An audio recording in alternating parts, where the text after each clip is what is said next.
제가 먼저 읽고 그 다음에 읽어주세요. 19절로 25절까지 부당하게 고난을 받아도 하나님을 생각함으로 슬픔을 참으면 이는 아름다우나 제사가 있어 매를 맞고 참으면 무슨 칭찬이 있으리요. 그러나 선을 행함으로써 고난을 받고 참으면 이는 하나님 앞에 아름다우니라. 이를 위하여 너희가 부르심을 받았으니 그리스도도 너희를 위하여 고난을 받아사 너희에게 본을 끼쳐 그 자취를 따라오게 하려 하셨느니라. 그는 죄를 받지 아니하시고 의에 또 없으시며 욕을 당하시되 맞대어 욕하지 아니하시고 고난을 당하시되 위협하지 아니하시고 오직 공의로 심판하시는 이에게 부탁하시며 신이라고 하나님의 그 공로로 우리를 감당하셨으니 이는 비록 죄에 대하여 죽고 의에 대하여 살지 하시느냐. 그가 저에게 말씀하므로 너희는 남는 거다. 같이 읽겠습니다. 너희가 전에는 양과 같이 길을 잃었더니 이제는 너희 영혼의 목자와 감독 되신 이에게 돌아왔느니라. 아멘. 하나님의 말씀입니다.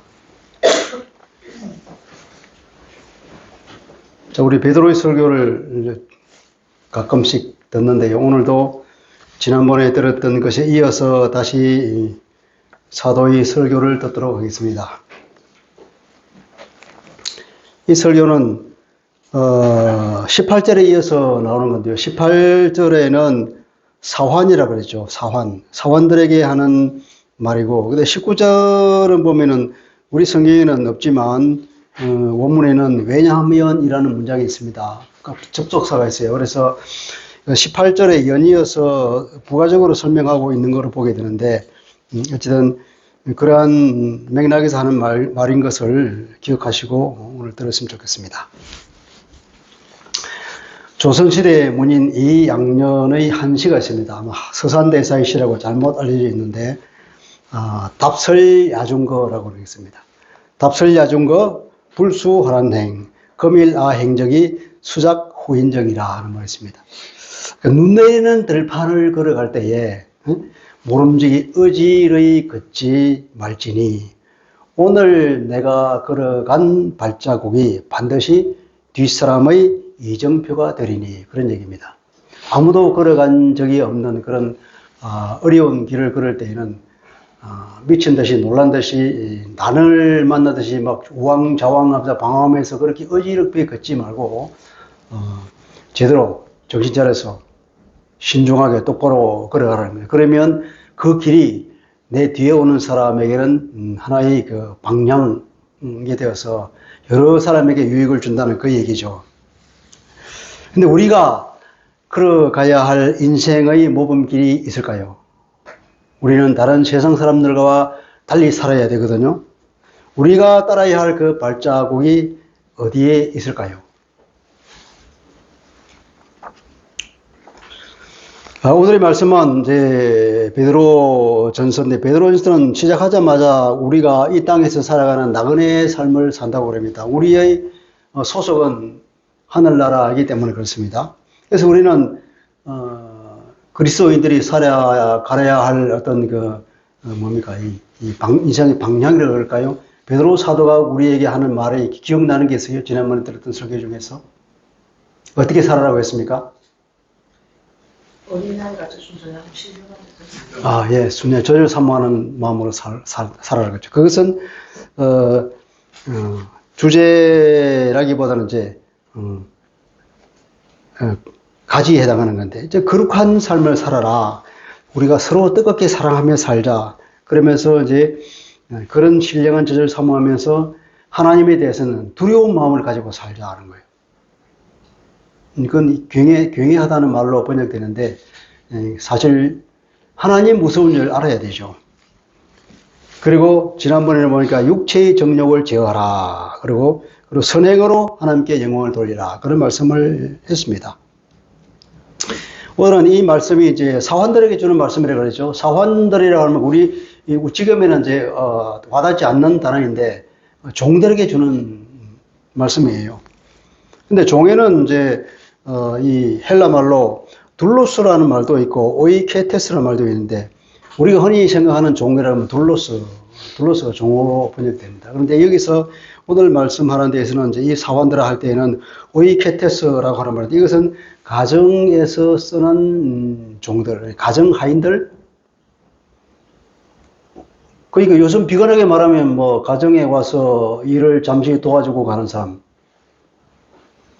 그 가사 도우미라 그럽니까? 뭐 그런 사람들, 애기 봐주는 뭐 베이비시터 이런 것들 다 여기에 포함되죠. 근데 이제 그 당시 문화와 지금의 문화가 상당히 다르기 때문에 이 단어가 의미하는 바를 오늘 그대로 적용하기는 힘들지만 그때는 종으로 불리는 사람들이 전 인구의 3분의 1 정도가 되었고 어쩌면 더 많았을지도 모르겠습니다. 종이라고 하는 것이 뭐 오늘 우리가 생각하듯이 윤리적으로 좀 문제가 있는 그런 제도라기보다는 그냥 막연하게 고용되어서 사는 사람, 어쩌면 고용돼서 사는 사람인데 굉장히 주인보다도 전문 지식이 더 있는 그런 사람들도 포함되는 거예요. 그러니까 왕의 가정교사도 종입니다. 왕보다 훨씬 지식이 뛰어나잖아요. 그리고 이제 보통 어떤 전문적인 지식을 가진 전문가 기업도 이 종에 들어가는 것이고, 일반적으로는 이제 그냥 고용되어 있는 사람, 지금으로 치면 가장 흔한 말은 회사원. 그걸 더 넓히면 그냥 일반 사회인 다 포함되는 거예요. 그래서 이걸 굳이 종에게만 돌릴 거 아니라 이게 일반적으로 우리에게 적용될 수 있는 말씀이다 하는 것을 이제 말씀을 드립니다. 우리가 읽었던 이 본문에서 사도가 말하고자 하는 요점은 뭘까요? 요점은 억울한 고난을 당하더라도 견디라 하는 거죠. 견디라. 억울한 고난을 당하면 얼마나 고통이 심합니까? 육체적인 고통, 마음의 고통 심하겠죠. 그런데 그걸 잘 견디라는 거예요. 그 견디면 어떻게 된다면, 어떻게 했냐면, 그 슬픔이라고 보다도 고통이라 해야 되겠죠. 그 고통을 참으면 이는 아름다우니라. 아름답다고 하는 이 말은, 헬라 말하는 카리스란 말이에요. 우리 카리스란 말 많이 들어봤잖아요. 카리스의 복수형이 카리스마거든요. 카리스마 있다 하는 말도 쓰고, 또 어떤, 그러면은 그 상호의 이름이 뭐 카리스란 말이 있잖아요. 카리스는 일반적으로 은총, 은혜 이런 말이에요. 다양한 의미를 가지고 있는데 여기서는 카리스라면은 어떤 기특한 행동 이렇게 번역하는 게 좋을 겁니다. 그렇게 고통을 참으면 이것은 하나님 앞에 하나님이 보실 때 참까 기특하네 이런 게 된다는 거예요. 그러니까 하나님의 칭찬을 받는다는 거예요. 그래 이 말이 다른 성경에 보면 이제 칭찬받을 만하다 이렇게 번역된 거 있고, 그 누가복음 6장 32절에는 바로 이 카리스를 칭찬받을 만하다 이렇게 번역했습니다. 그런데 너희가 만일 너희를 사랑하는 자만 사랑하면 칭찬받을 것이 무엇이냐. 여기서 카리스라는 말을 썼다. 이 카리스가 없다는 거예요. 너희가 만일 선대하는 자만 선대한다면 칭찬받을 것이 무엇이냐. 여기서 카리스라 쓴 거예요. 그렇게 여기서는 아름답다고 번역한 것은 좀 우리가 듣기에 언뜻 다가오지 않고, 옛날 성경은 이 개역 한글에 의하면 은혜다 이렇게 번역했거든요. 카리스가 일반적으로 은혜니까. 이렇게 기특한 행동, 하나님께서 높이 평가해주는, 달리 말하면 하나님의 상을 받는 거예요. 그렇게 봅시다. 이게 카리스라면 하나님의 상이다. 자, 그렇게 고난을 받으면서도 그 마음의 고통을 잘 참고 견디면 하나님께서 상을 받는 일이다 이 말이에요.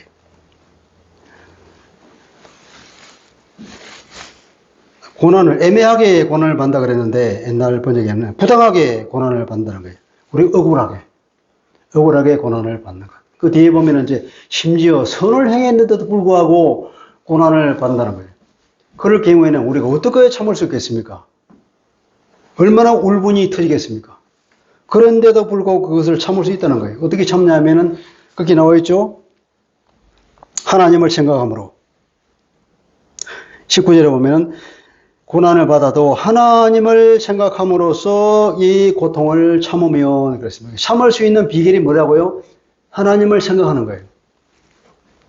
하나님을 생각한다고 하는 말 속에는 여러 가지 의미가 포함되어 있다고 생각이 되는데, 하나님을 의식함으로써 또 하나님을 이해함으로써 원래 의미는 하나님을 완전하게 바라봄으로써 그 말이에요. 하나님을 온전히 이해하고 하나님께서 왜 이러한 상황을 나에게 주셨는가 하는 그런 하나님의 마음을 이해해야 된다는 거죠. 그것보다는 또 우리가 우리의 이 정체성을 생각해 보면 나는 하나님으로부터 과분한 은혜를 이미 받은 사람이잖아요. 내가 이미 과분한 은혜를 받은 사람이라는 것과 나는 하나님의 자녀라는 이 사실을 생각하면서 그럼에도 불구하고 왜 내게 이러한 고난이 허용되었는가를 생각해 보면 이 고난에 대한 해석의 실마리가 풀린다 이거예요.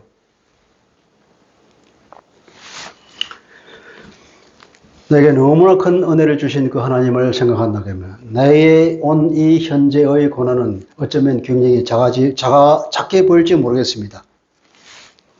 주님께서도 그 고난을 어떻게 했냐면은 공의롭게 심판하시는 하나님께 맡겼다 그랬습니다. 하나님께 맡겼다. 공의롭게 심판하시고 선하시고 나의 아버지가 되시는 그 하나님, 나에게 나쁜 것을 줄 리가 없겠잖아요.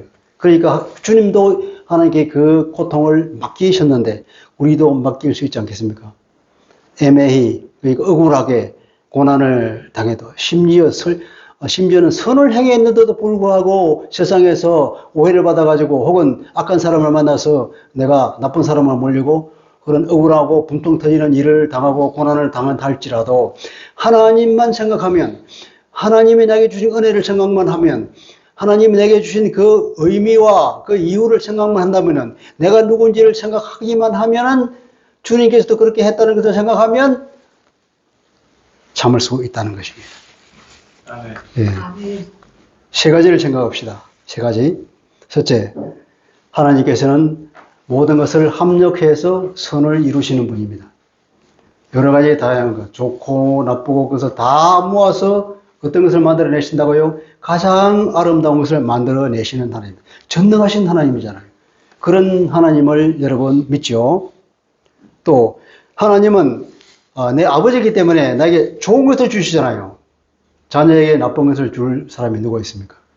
주님께서 그렇게 말씀하셨잖아요. 그 자녀에게 나쁜 것을 줄 아버지가 없다고. 가장 좋은 것을 주시는 나의 하나님을 생각하고 세 번째로는 하나님 자신이 공의로우시고 선하시고 악을 멀리 하시는 하나님이라 이거죠. 그런 하나님을 생각해 본다 그러면 내가 이런 억울한 일을 당했을 때에 하나님의 성품에 반해서 반응할 수가 없겠죠. 그래서 모든 것을 하나님께 맡기고 현실의 고통을 능히 견딜 수 있다 이런 얘기입니다. 두 번째로는 우리 21절을 봅시다. 이를 위하여 너희가 부르심을 받았다. 우리가 이것을 위해서 심지어 선을 행하고도 고통을 받는 이 일을 당하는데 바로 이런 한 일을 당하라고 우리를 불렀잖아요. 하나님도 무심하십니까? 20절에 이렇게 말합니다. 죄 지어서를 매를 만든다면 무슨 영예가 있을 것이냐? 아무런 영예도 없고 오래 그것은 술취일 뿐이죠. 그 선행을 행하고도 고난을 참는다면 이것은 카리스다. 이것은 하나님께 상 받을 일이다. 우리가 어떤 사람입니까? 에베소 2장 20절에 보면은 우리 주 예수 안에서 우리가 재창조된 사람인데 선을 행하라고 재창조되었다 그럽니다. 에베소 2장 10절 말씀입니다. 우리는 그가 만드신 바라 재창조됐단 말이에요. 그리스도 예수 안에서 선한 일을 위하여 지으심을 받은 자라. 이 일은 하나님이 전에 예비하사 우리를 그 가운데서 행하게 하려 하심이라. 이미 우리가 행할 선을 미리 만들어 놓으시고 예수 그리스도를 통하여 재창조된 우리가 이제 그 일을 하라고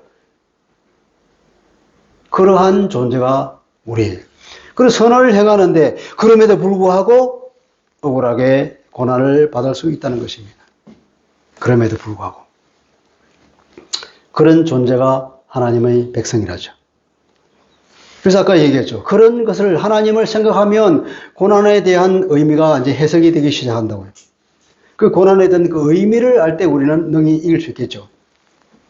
야고보서 1장 2절로부터 4절입니다. 내 형제들아 너희가 여러 가지 시험을 당하거든 온전히 기쁘게 여기라. 이는 너희 믿음의 시련이 인내를 만들어내는 줄 너희가 알미라. 인내를 온전히 이루라. 이는 너희를 온전하고 구비하여 조금도 부족함이 없게 하려 함이라. 이러한 고난이 왔을 때에 우리가 인내로서 잘 극복하면 어떻게 된다고요? 아주 성숙한 신앙의 인격을 이루어 가게 된다 이 말이에요. 이러한 의미도 들어있는 거죠. 우리가 억울하게 고난을 당하는 것도. 하나님이 왜 그것을 허락하실까? 우리에게 성숙한 인격을 양성하기 위해서 우리에게 하나님께서 허락하신다. 그런 의미도 일단 있을 수 있고 또 그 상황에 따라서 각 개인에게 주시는 개별적인 메시지가 있겠죠. 그죠? 고난의 의미가 무엇입니까? 왜 이런 고난의 삶을 사게 하느냐 이 말이에요. 하나님의 자녀가 그러한 삶을 살 때에 내가 선을 행했는데도 불구하고 억울하게 고난을 당하고 고통 가운데 살아가는 그것을 잘 견딜 때에 세상 사람들이 이것을 주목해서 보고 있습니다. 그 볼 때에 이것이 의미하는 바가 무엇일까요? 그것은 하나님의 자녀로서의 삶을 훌륭히 살아낸다는 것이죠. 그것은 그리스도의 삶을 세상 가운데에 보여주는 것입니다. 예수 믿는 사람들은 저렇게 사는구나 하는 거죠. 예수 믿는 사람들은 세상 사람들과는 다르게 사는구나. 그것이 어쩌면 하나님의 거룩을 우리에게 드러내 보여주는 것인지도 모르겠습니다. 그것은 세상에다가 하나님의 마음을 전달해 주는 것이고 그리스도의 사랑과 선하심을 우리의 삶을 통해서 대변해 주는 것입니다. 그러니까 내가 고난의 삶을 살아감으로써 나를 통하여서 그리스도를 나타내는 것이죠. 내 삶을 통하여서 우리 하나님을 드러내 보여주는 것입니다. 그것은 곧 증인의 삶을 사는 것이죠. 그리스도가 걸어간 발자취를 따일 때에 우리는 증인이 되잖아요. 우리가 스스로 답설 야중거할 필요는 없지만 주님께서 이미 우리의 이정표를 만들어 주신 거죠. 우리는 주님의 발자취를 따라가면 된다 이 말입니다. 예.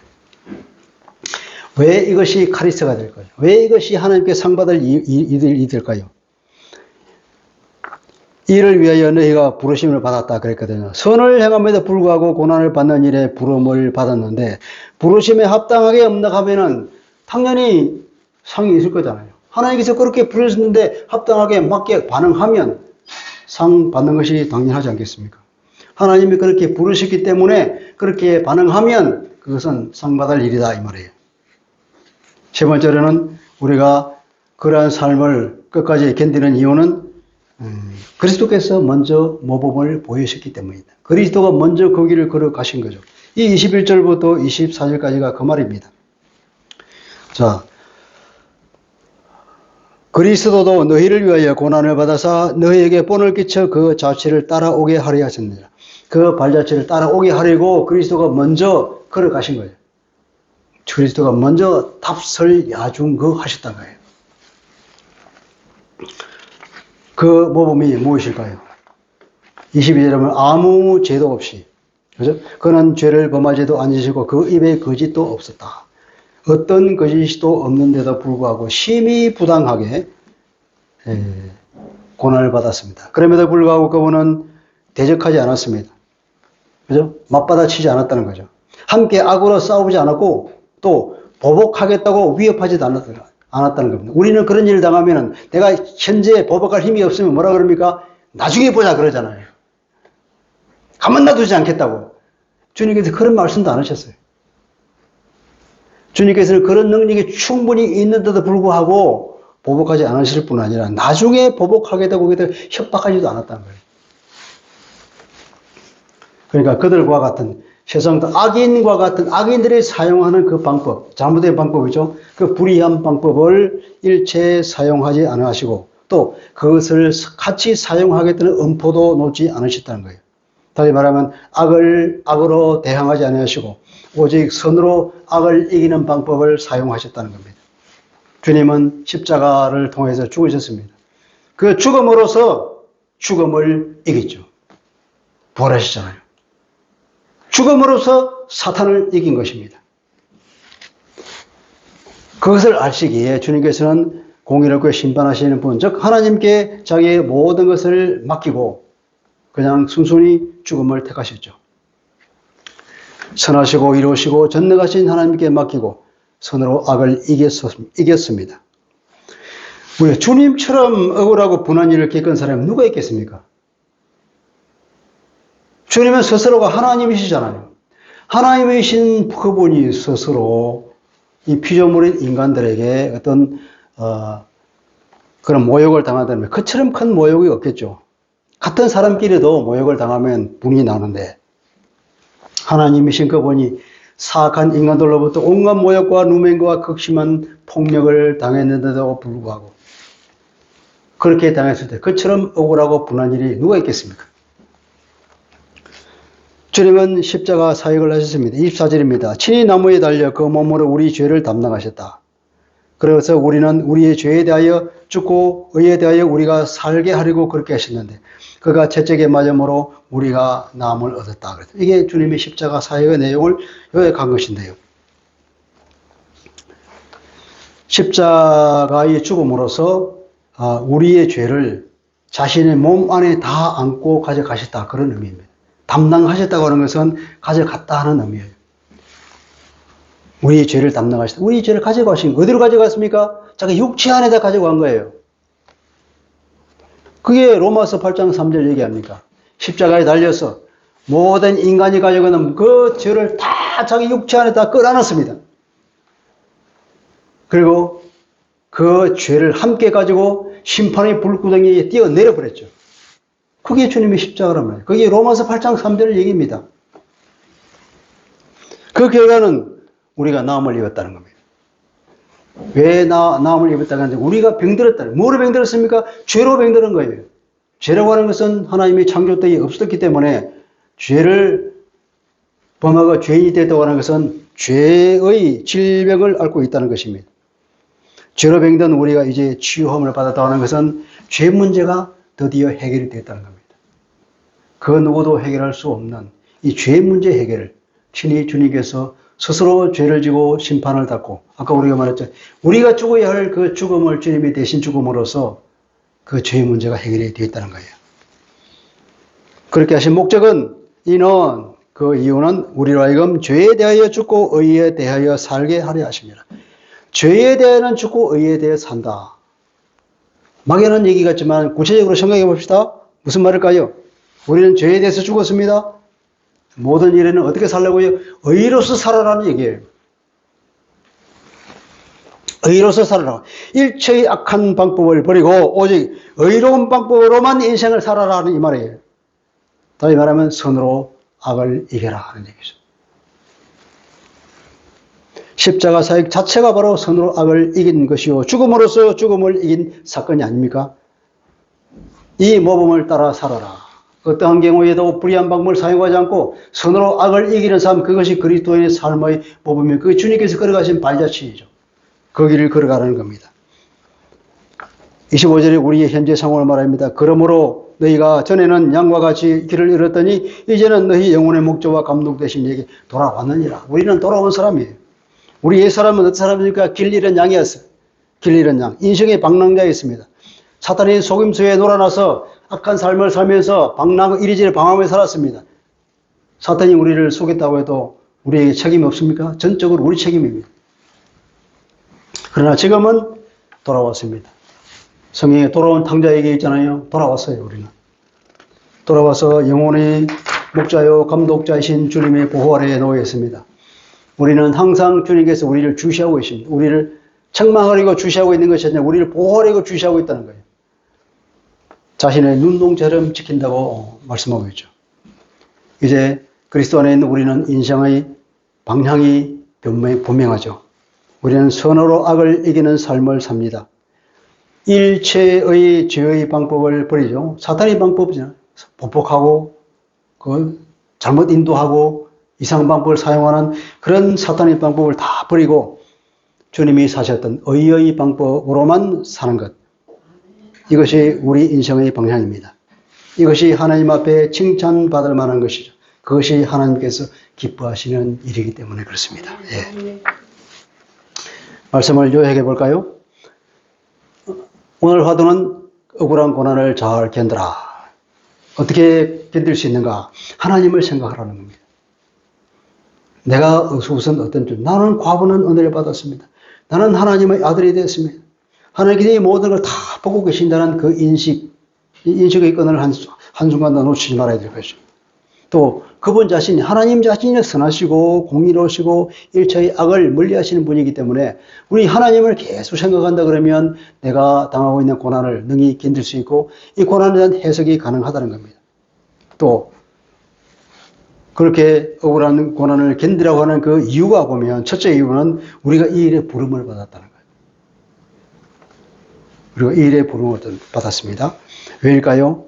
그렇게 삶으로써 우리가 세상에 그리스도를 나타내어야 하기 때문에 그렇습니다.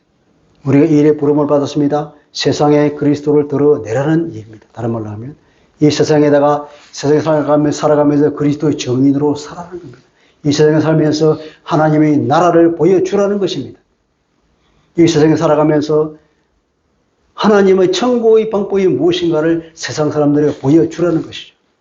그렇게 우리가 부름을 받았기 때문에 거기에 합당에 반응하면 하나님의 상이 있다는 것입니다. 두 번째 이유는 무엇입니까?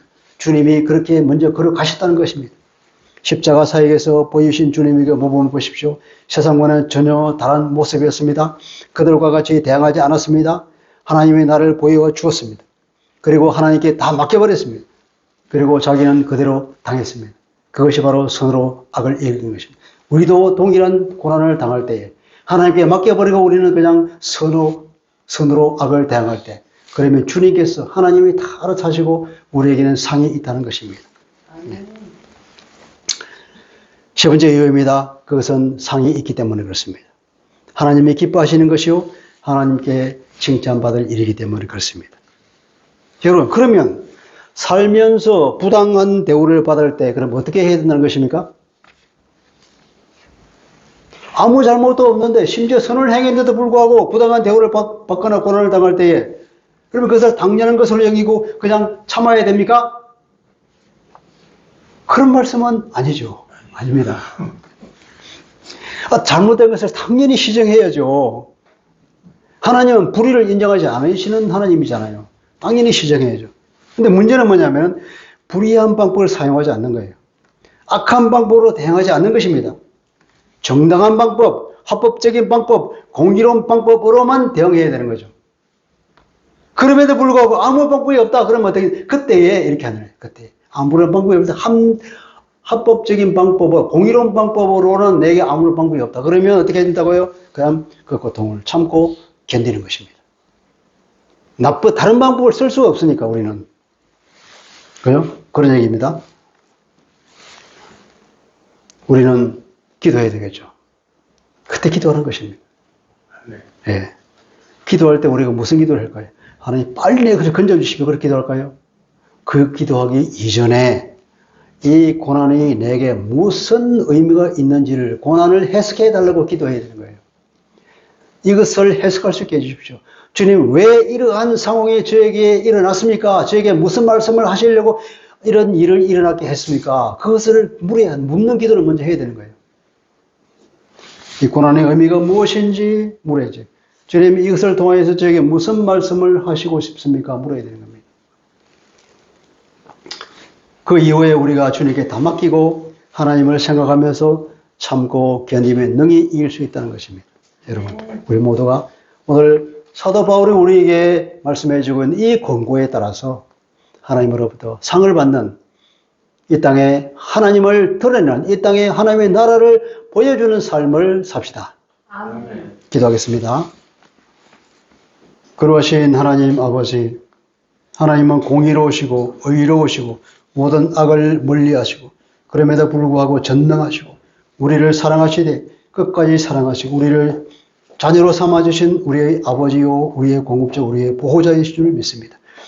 그렇다면 우리가 이 땅에 살아가면서 고난을 당한다 할지라도, 억울하게 고난을 당한다 할지라도, 심지어 선을 행했는데도 불구하고 억울하게 고난을 당한다 할지라도 우리의 신분과 하나님을 생각하면서 주님께서 걸어가셨던 그 길을 생각하면서 선으로 악을 이기는 삶을 살게 하여 주옵소서. 우리가 합법적인 방법, 공의로운 방법으로 이 악을 시정하려고 최선의 노력을 하지만 그럼에도 불구하고 우리에게 방법이 없을 때 그러나 우리 하나님을 생각하면서 묵묵히 그 고통을 참고 견딜 때에 우리에게 하나님의 상급이 있다는 걸 생각하면서 능히 그것을 이기고 돌파해 나가서 이 땅에 기어이 하나님의 나라를 보여주는 하나님의 거룩한 백성 되게 하여 주옵소서. 예수 그리스도 이름으로 기도합니다. 아멘. 337장